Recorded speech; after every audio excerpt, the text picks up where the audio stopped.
Vous l'entendez souvent sur ABK Radio le lundi, eh bien nous sommes mercredi, il est là, l'actualité nous y oblige. Le docteur Yambé Timba est l'invité de Sidonie Fikak ce matin. Bonjour docteur Yambé Timba et bienvenue sur ABK Matin. Bonjour Madame Fikak. Oui, c'est un plaisir de vous avoir ce matin. Avec vous, on aborde une actualité internationale.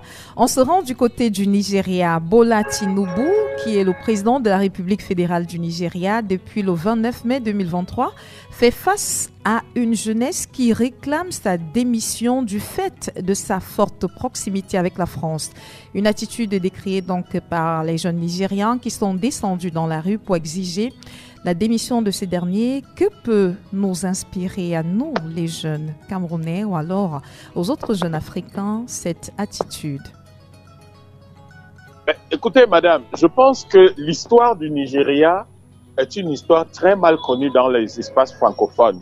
Oui. Et cette histoire est l'histoire de leaders choisis par les Anglais, qui étaient essentiellement des leaders, disons, modérés, des Azikiwe, etc., et vous allez voir des leaders, et même au niveau des choix qui ont été portés sur certains Nigérians, ce sont des gens généralement très modérés, comme par exemple Chinua Achebe ou Wole Soyinka. Des personnages qui ont un niveau, qui ont généralement très peu critiqué le système occidental de façon structurelle et qui, en grande partie, s'accommodaient de ce système. Et le Nigeria s'est donc développé sous le contrôle de l'Occident. Et nous avons aujourd'hui une telle intégration du Nigeria dans le capitalisme occidental qui fait que le Nigeria, en fait, n'est plus tout à fait... À un moment donné, on avait l'impression que le Nigeria avait démissionné de ses responsabilités africaines et que les problèmes de ses voisins ne semblaient pas vraiment l'intéresser. Observez ce qui se passe dans les pays. Le Nigeria ne parle jamais du franc CFA. Oui. Il n'y a pas au Nigeria des voix qui critiquent le franc CFA. Les présidents nigérians ne s'intéressent pas. Les coups d'État des mercenaires français, Bob Denard et autres, sur le territoire africain, les Nigérians ne semblaient jamais s'y intéresser. La misère dans la zone franc CFA ou dans des pays, l'Angola qui était sous domination portugaise, vraiment le Nigeria s'y intéresse pas. De la même manière que l'UPC va aller aider l'Angola à la bataille de Quito Carnaval pour gagner son indépendance, de la même manière, vous ne trouverez pas de Nigérians impliqués dans ce genre d'action héroïque dont les Camerounais, par exemple, sont particulièrement fiers. Donc, il se trouve que aujourd'hui, malheureusement, grâce à l'information qui traverse et grâce à un travail de sensibilisation des panafricanistes africains, oui, qui disent que nos sorts, nos destins sont liés, les jeunes Nigérians commencent à comprendre. Et avec donc toutes les informations qui ont été relayées sur l'implication de la France dans, par exemple, les attaques terroristes contre le Cameroun dans le nord, avec Boko Haram, et quel Boko Haram attaquait le Nigeria aussi, ben, ils ont fini par comprendre qu'en réalité, le problème, c'était le néocolonialisme occidental et non pas de vivre en autarcie parce qu'on aurait 200 millions d'habitants. Oui. Voilà la raison pour laquelle les jeunes Nigérians ne peuvent pas comprendre que leur président soit allé voir la France alors que le Nigeria, bien organisé, discipliné, structuré par des hommes de valeur, va simplement devenir non pas la première puissance économique de l'Afrique, parce que l'objectif du panafricanisme n'est pas de faire des classements du genre Forbes, du genre les plus riches, les machins, mais plutôt le Nigeria va tirer l'Afrique pour créer l'État fédératif africain, lequel État fédératif est la solution à la sécurité que réclament les populations, à la prospérité qu'appellent les populations et à une certaine qualité de vie, à la puissance qu'appellent un certain nombre de la population et les intellectuels. Donc voilà la raison pour laquelle ils n'en veulent pas. Oui. Ils voient très bien que la France est rejetée par tous les pays autour du Nigeria, le Cameroun, le Niger, le Burkina, le Mali, etc. Et ils se souviennent de l'épisode Gbagbo. Alors ils ne comprennent pas très bien pourquoi la France, le Nigeria aujourd'hui, lui, la direction du Nigeria va solliciter cette France. Oui. Voilà en fait, à mon avis, les raisons pour lesquelles s'ouvre le contexte dans lequel cette jeunesse-là rejette M. Tinubu. Et c'est la première fois dans l'histoire du Nigeria qu'on a vu un président nigérian à peine élu faire plusieurs voyages en France sans qu'on ne comprenne quelle est la raison. Certes, la France est un investisseur important, un investisseur étranger important au Nigeria, mais les investissements faits par les Nigérians, ils passent de de plusieurs dizaines de fois les investissements français au Nigeria. Oui. Donc, cette jeunesse, en fait, ne comprend pas cette orientation stratégique qui va mener son pays à devenir le valet, le vassal, la nouvelle colonie d'un pays relativement moyen au niveau international et que le Nigeria va dépasser en termes de PIB si on restait dans la configuration actuelle de l'Afrique d'ici 2050 en travaillant correctement. Donc les jeunes Nigériens ne comprennent pas ça. Oui. Docteur Yambé Timba, on va rester dans cette ère de liberté pour évoquer ce forum sur la liberté des peuples récemment tenu en Russie pour essayer de comprendre ce qu'un tel forum qui s'est déroulé du côté de la Russie peut apporter au peuple africain.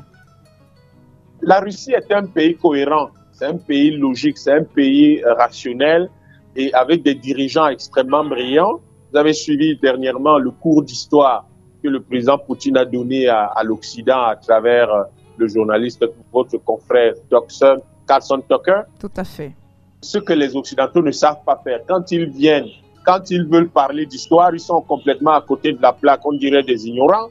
Vous vous souvenez de la bourde de Sarkozy, qui connaît rien à l'histoire et qui prend quand même le risque d'en parler et de paraître tellement ignorant que malheureusement aujourd'hui on a pitié de lui. Vous vous souvenez ce qu'il avait fait à Dakar? Oui. Donc là, Poutine a donné une leçon d'histoire, ce qui montre que les Russes fondent toutes leurs projections géopolitiques sur une connaissance très approfondie et très détaillée de l'histoire, ce qui manque à la plupart des gens.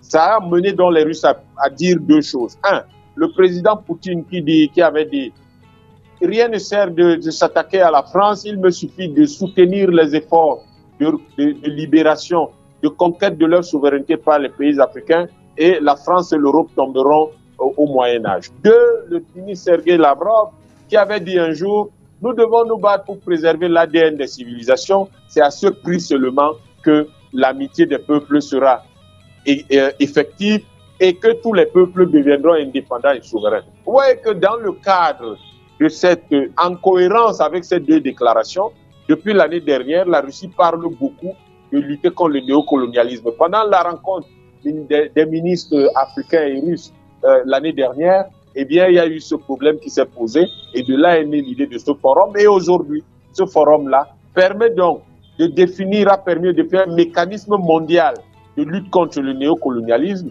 Et quand on sait que ce forum est soutenu par tous les pays des BRICS et que les BRICS aujourd'hui, c'est 45% de la population mondiale, 40% du PIB mondial, là où le G7, c'est-à-dire le club des pays anciens colonisateurs, représente 6% de la population mondiale et 30% du PIB mondial, mais qu'en 2050, ils auront à peine 15%, entre 15 et 19% du PIB mondial, alors que les autres monteraient à près de 60%.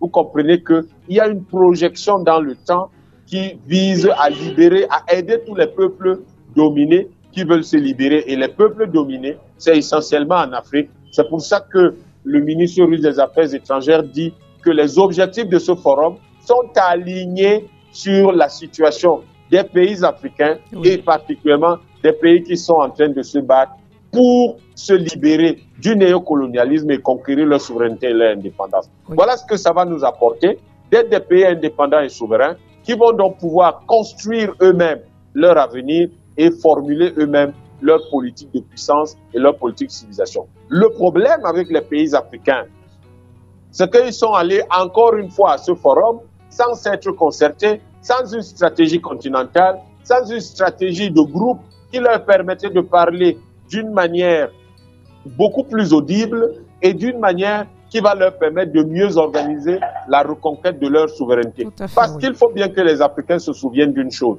Nous avons été défaits ensemble, nous ne pourrons nous relever qu'ensemble ou alors nous ne nous relèverons jamais. Donc, les Africains ont-ils parlé ensemble? Ont-ils une stratégie continentale de lutte contre le néocolonialisme? Il n'y a rien. Il n'y a pas du tout quelque chose qui se fait. L'Union africaine n'a même pas une instance ou quelque chose qui est censé lutter contre le néocolonialisme.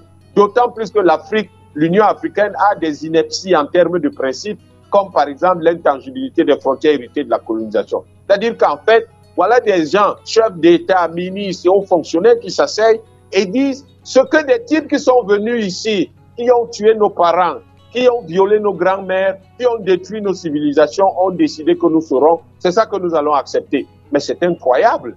On dirait que ces gens ne réfléchissent pas. Et donc la conséquence aujourd'hui, c'est que la Russie essaie quand même de les motiver, de les titiller avec l'assistance des BRICS. Et on espère que avec le temps, eh bien, l'Union africaine va se doter de ce genre de mécanisme à son niveau et que les pays africains vont créer des instances nationales pour la lutte contre le néocolonialisme en cohérence avec le mécanisme mondial qui a été décidé au cours du forum qui vient de se tenir en Russie du 15 au 17 février. Oui, docteur Yambé Timba, en 1 minute pour sortir de cet entretien, est-ce qu'aujourd'hui on peut croire que toutes les actions menées par la Russie pour le compte des pays africains sont des actions gratuites?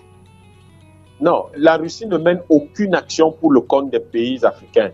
La Russie mène une action pour son compte, pour sa liberté, mais elle sait que ces actions-là sont en réalité des actions dont d'autres pays ont besoin. Ça s'appelle en stratégie et en géostratégie, ça s'appelle la recherche des alliés objectifs.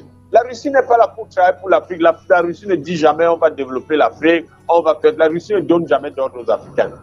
La Russie fait face à un gros problème de néocolonialisme, c'est le néocolonialisme de l'Ukraine par les Occidentaux. Qu'est-ce que le néocolonialisme? Kwame Nkrumah a théorisé cette affaire-là depuis très longtemps. Ça s'appelle tout simplement, je résume, le fait qu'une puissance prenne le contrôle de l'économie d'un pays et par ce fait finit par influencer ou dominer la vie politique de ce pays. C'est ça qu'on appelle le néocolonialisme. Et vous comprenez que c'est ça qui a lieu en Ukraine en ce moment. Et la Russie veut donc lutter contre ce phénomène, mais se rend compte qu'elle peut avoir des alliés objectifs dans le monde qui sont confrontés aux mêmes problèmes et avec lesquels elle peut faire du chemin et comme ça amplifier son combat contre le néocolonialisme de l'Ukraine par les Occidentaux et en faire donc un combat mondial. Oui. Voilà ce qu'on appelle de la cohérence, voilà ce qu'on appelle de l'ambition. Et voilà pourquoi la Russie appelle donc les autres peuples pour leur dire est-ce qu'on peut en parler? Et les Africains sont ceux qui en réalité en ont le plus besoin. Donc la Russie ne fait rien pour l'Afrique, la Russie fait les choses pour elle, mais elle sait qu'elle a des alliés objectifs avec lesquels son problème peut trouver une solution mondiale.